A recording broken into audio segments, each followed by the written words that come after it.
again. Welcome to today's attempt at a Fibble puzzle. This is Wordle, but there's a liar on every row. So maybe the D is lying, but if it is, should it be grey or green? Or maybe the A, L, L or Y is the one that's lying instead.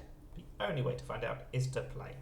It's auto-populated that first guess, and it's a very helpful guess because we've got 3 letters that are not grey. So even if one of them's lying, that means we've got at least 2 correct letters straight away. I'm going to go for tails, because it keeps the T, A and L in those same positions. So maybe we'll learn something interesting.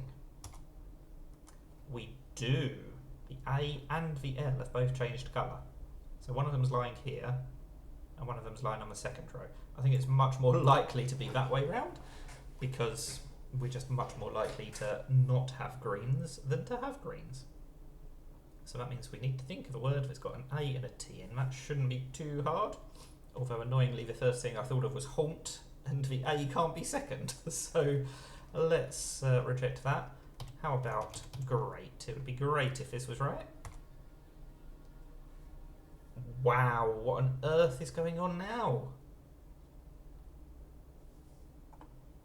So if the T, we know there's a T and an A, I think. If the T's lying, that doesn't work, and similarly with the A. So they both have to be telling the truth. I think the E has to be lying, because it's going to be the other spelling of great. How bizarre would that be if that's right?